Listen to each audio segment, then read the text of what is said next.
Hey everyone, welcome to सरकारी eight once again. तो इस वीडियो में हम लोग समझेंगे कि BCEC 2024 का जो एप्लीकेशन फॉर्म है वो आप लोग किस तरीके से फिल कर सकते हैं। तो BCEC जो है वो आपका बिहार का कंबाइंड एंट्रेंस एग्जाम है जो आपके अलग अलग कोर्सेज में एनरोल करने के लिए आपको देना होता है। ठीक है, तो बिहार से अगर आप बिलोंग करते हो, बिहार के आप परमानेंट रेजिडेंट हो, तो उस केस में आप ये एग्जाम दे सकते हो। और बाकी अदर स्टेट के कैंडिडेट अगर देना चाहते हैं तो उनकी क्या क्या एलिजिबिलिटी है वो मैं आगे वीडियो में डिस्कस करूंगा।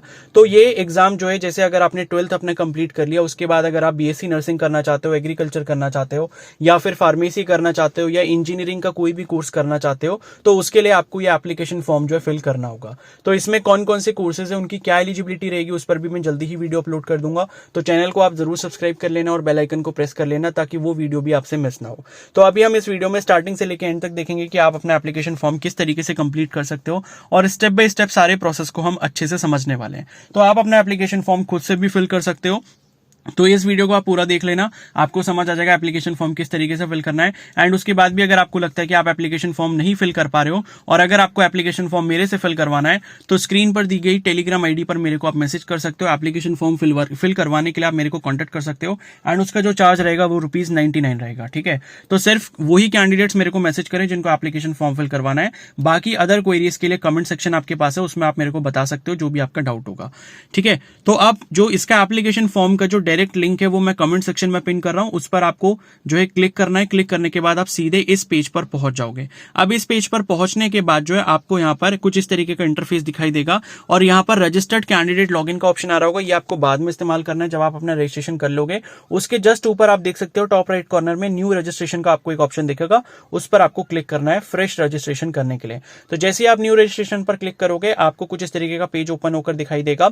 इसमें आपको जो है अपनी कुछ पर्सनल इंफॉर्मेशन डालनी है। तो मैं आपको बता दूं कि जो आपका खुद का नेम है, फादर का नेम है, मदर का नेम है, और आपकी डेट ऑफ बर्थ है, ये जो डिटेल्स हैं ये आप as per your class 10th marksheet ही एंटर करें। आपके आधार कार्ड में अगर कुछ और है, पैन कार्ड में कुछ और है, उससे कोई भी मतलब नहीं है। आपको जो डिटेल एंटर यहाँ पर करनी होगी, name, father name, mother name और डेट ऑफ बर्थ, ये चारों डिटेल आपकी as per class 10th marksheet ही होनी चाहिए। उसके बाद जो है आप अपना नेम यहाँ पर फिल कर दोगे। कंफर्म कैंडिडेट नेम में दोबारा से आप नेम एंटर करोगे। फिर डेट ऑफ बर्थ में आप अपनी डेट ऑफ बर्थ को एंटर करोगे। मोबाइल नंबर 10 डिजिट का एंटर करना है, और ऊपर एक चीज और पूछी जाएगी, कोर्स अप्लाइड फॉर, यानी कि आप किस कोर्स के लिए अप्लाई करना चाहते हो। ठीक है, तो देखो जिस भी कोर्स के अकॉर्डिंग आप अप्लाई करना चाहते हो, पहले तो आपको एलिजिबिलिटी चेक करनी होगी कि मान लो आपको BSc नर्सिंग करना है तो उसके लिए जैसे फिजिक्स, केमिस्ट्री, बायोलॉजी, इंग्लिश ये 12th में होना चाहिए। या फिर अगर आपको एग्रीकल्चर करना है या फार्मेसी करना है तो उसके लिए क्या एलिजिबिलिटी है, तो वो नोटिफिकेशन आप एक बार चेक कर सकते हो। उसके अकॉर्डिंग आप यहाँ पर अपना ग्रुप सिलेक्ट कर सकते हो। वैसे ग्रुप आप वही सिलेक्ट करोगे जो आपकी 12th में सब्जेक्ट है, उसी के बेसिस पर आपको यहाँ पर ग्रुप सिलेक्ट करना होगा। ठीक है, बाकी मैं एलिजिबिलिटी पर जल्दी ही वीडियो बना दूंगा, तो उसको भी देख लेना, सारी चीजें और क्लियर हो जाएंगी।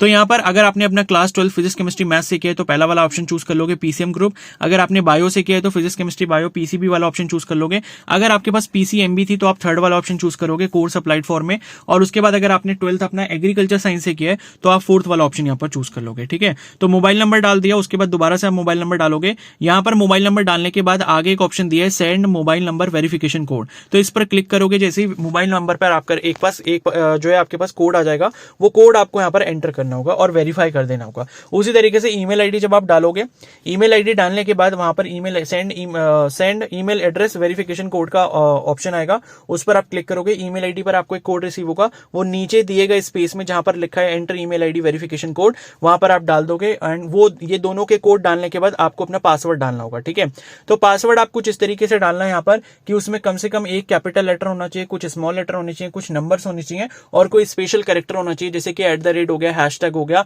एंड का सिंबल हो गया। इस तरीके से आपको अपना पासवर्ड बना लेना होगा। कंफर्म पासवर्ड में आप वही सेम पासवर्ड दोबारा डालोगे, क्योंकि ये पासवर्ड की जरूरत आपको लॉगिन करने के टाइम पर होगी।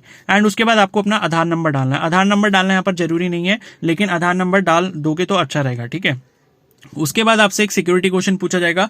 ये इसलिए पूछा जाता है ताकि मान लो फ्यूचर में आप अपना पासवर्ड भूल जाते हो, एंड आपका मान लो अगर ईमेल आईडी वगैरह भी आप नहीं यूज कर पा रहे हो, मोबाइल नंबर भी आपका यूज नहीं हो पा रहा, तो उस केस में ये सिक्योरिटी क्वेश्चन का आप आंसर देके अपना पासवर्ड दोबारा से जनरेट कर सकते हो। तो सिक्योरिटी क्वेश्चन इसमें से काफी सारे दिए होंगे कि जैसे आपके पहले स्कूल का नाम क्या था, आपका फेवरेट सब्जेक्ट कौन सा है, कोई भी एक सिलेक्ट कर लोगे और सिक्योरिटी आंसर वाली जगह पर उसका आंसर टाइप कर दोगे। उसके बाद सिक्योरिटी पिन आपको डालना है। आगे दिए गए नीले कलर के बॉक्स में आपको एक नंबर लिखा हुआ दिखाई देगा, वो आपको डाल देना, और नीचे साइन अप पर क्लिक करना है। साइन अप पर जैसे ही क्लिक करोगे आपका जो रजिस्ट्रेशन है वो यहाँ पर कंप्लीट हो जाएगा। इसके बाद आपको एप्लीकेशन फॉर्म के लिए कंटिन्यू करना होगा, ठीक है। तो जैसे ही आप साइन अप पर क्लिक करोगे आपकी जो भी डिटेल्स आपने एंटर करी होंगी वो स्क्रीन पर आपके सामने आ जाएंगी और वो आपसे ये पूछेगा कि ये सारी डिटेल्स क्या आपकी सही हैं या नहीं है। तो अगर सही होंगी तो आप कंफर्म कर दोगे, नहीं होंगी तो कैंसिल करके उसको एडिट करके दोबारा से साइन अप करोगे, ठीक है।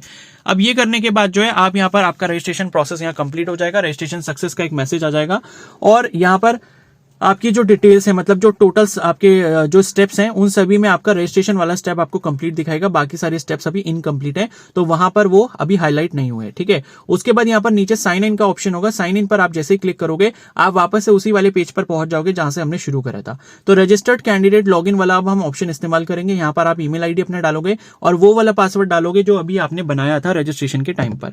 पासवर्ड डालने के बाद यहाँ पर कैप्चा कोड आपको डालना होगा, बॉक्स में एक नंबर दिया होगा वो नंबर आपको टाइप करना होगा और साइन इन पर क्लिक करना होगा। साइन इन पर क्लिक करने के बाद आपका जो एप्लीकेशन फॉर्म है वो यहां से स्टार्ट हो जाएगा, ठीक है। अब इसमें जो है आपको अपना फादर का नेम डालना है, मदर का नेम डालना है और ये आपसे पूछेगा कि क्या आप परमानेंट रेजिडेंट हो बिहार के। इसका मतलब क्या है कि आप क्या बिहार के स्थायी निवासी हो। तो स्थायी निवासी होने के लिए आपके पास स्थायी निवास प्रमाण पत्र जो है जिसे आप डोमिसाइल सर्टिफिकेट कहते हो वो बिहार का आपके पास होना चाहिए, तब आप इसमें यस करोगे। अगर मान लो आप नो करते हो और अदर स्टेट के कैंडिडेट हो तो उस केस में आप किस तरीके से एलिजिबल होगे वो मैं आपको यहाँ पर बता देता हूँ।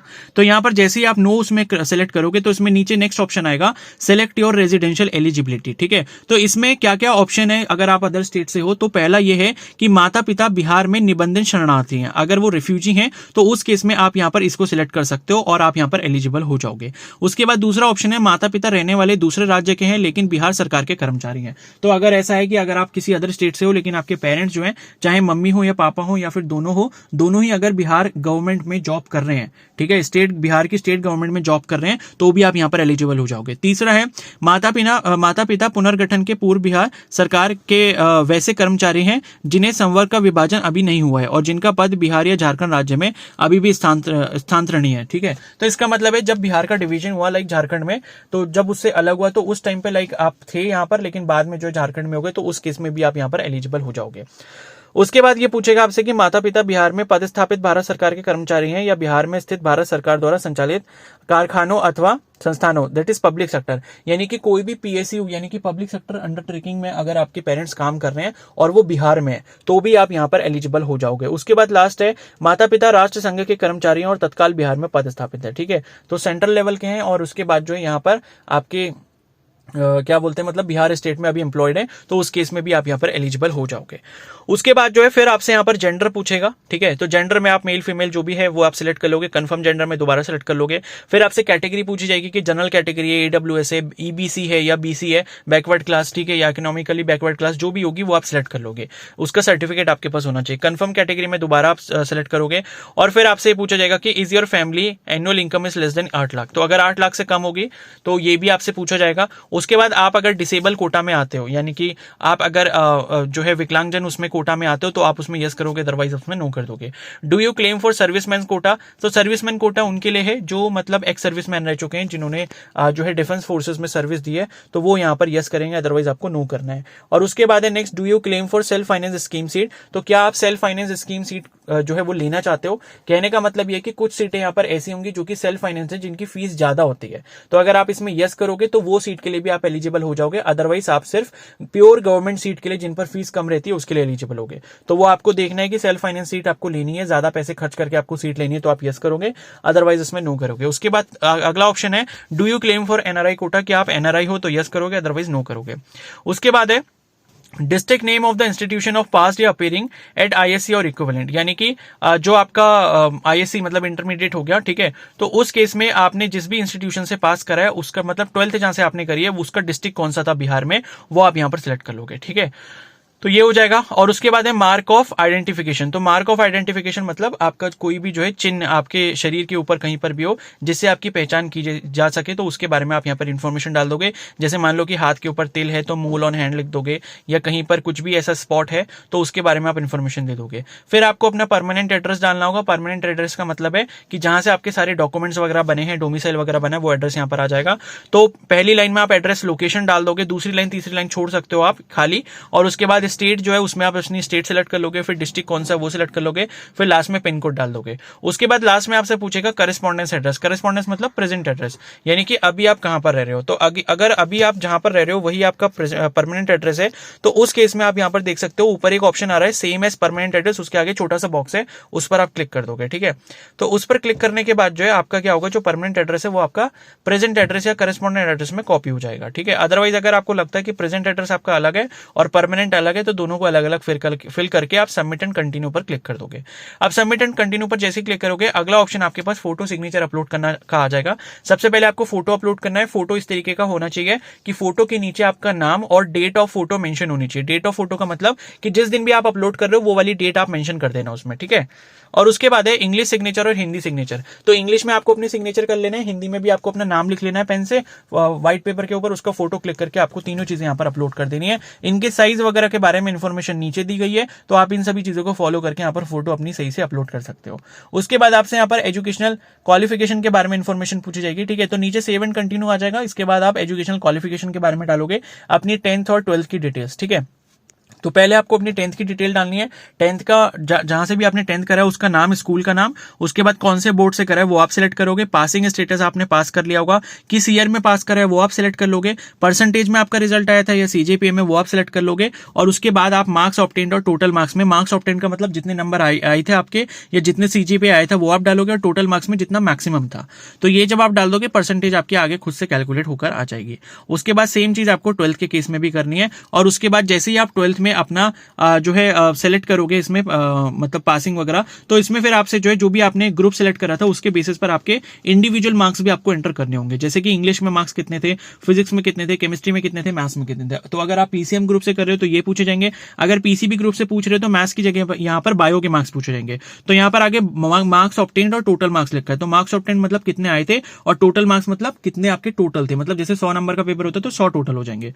फिर आप सबमिट एंड कंटिन्यू पर क्लिक कर दोगे। उसके बाद आपको यहाँ पर रिव्यू करने का, एप्लीकेशन फॉर्म को रिव्यू करने का, प्रीव्यू करने का ऑप्शन आ जाएगा। एक बार आप सारी इंफॉर्मेशन सही से चेक कर लोगे, जो भी आपने एंटर करी होगी सारी पेज पर यहाँ पर आ जाएगी। उसके बाद यहाँ पर आपको एक डिक्लेरेशन जो है उस पर चेक मार्क लगाना होगा। ऊपर आप देख सकते हो I certified that the above statements are true, ये डिक्लेरेशन है। इस पर आप बॉक्स पर, छोटे से बॉक्स पर क्लिक करोगे तो वहां पर टिक लगकर आ जाएगा। और उसके बाद अगर आपको लगता है कि कोई गलती हो गई है तो बैक टू एडिट पर क्लिक करके आप वो गलती को सही कर सकते हो। अदरवाइज आप प्रोसीड टू पेमेंट पर आप क्लिक करोगे और पेमेंट पेज आपके सामने खुल जाएगा। तो यहाँ पर जो भी आपकी एप्लीकेशन फॉर्म की फीस होगी आपकी कैटेगरी के अकॉर्डिंग वो आपको शो कर देगा। और अलग अलग ऑप्शन है, क्रेडिट डेबिट कार्ड से कर सकते हो, नेट बैंकिंग, यूपीआई, वॉलेट से कर सकते हो, या क्यूआर कोड को स्कैन करके भी अपनी पेमेंट कर सकते हो। ठीक है, तो इस तरीके से आप पेमेंट कर लोगे। पेमेंट करने के बाद जो है आपका एप्लीकेशन फॉर्म का प्रिंट आउट जो है वो जनरेट हो जाएगा, एंड उस फॉर्म के प्रिंट आउट को आप जो है सेव करके आराम से अपने पास रख लोगे। ठीक है, और उसकी जरूरत आपको तब पड़ेगी जब आप एडमिशन करवाने के लिए कॉलेज जाओगे, तो प्रिंट आउट निकालना आपके लिए बिल्कुल भी जरूरी नहीं है। ठीक है, तो इस तरीके से आपको अपना एप्लीकेशन फॉर्म पूरा कंप्लीट कर लेना है। बाकी कोई भी डाउट होता है तो आप मुझे कमेंट सेक्शन में बता सकते हो, या फिर अगर आपको मेरे से एप्लीकेशन फॉर्म फिल करवाना है तो मुझे टेलीग्राम पे मैसेज कर सकते हो। उसके चार्जेस ₹99 है। टेलीग्राम आईडी वीडियो के स्टार्टिंग में मैंने बता दी थी। ठीक है, तो अब इस वीडियो को यहीं पर एंड करते हैं। आई होप ये वीडियो आपके लिए हेल्पफुल रही होगी। बाकी अगर चैनल पर नए हैं तो जरूर सब्सक्राइब कर लें और बेल आइकन को प्रेस कर लें। Okay, so thank you and have a nice day.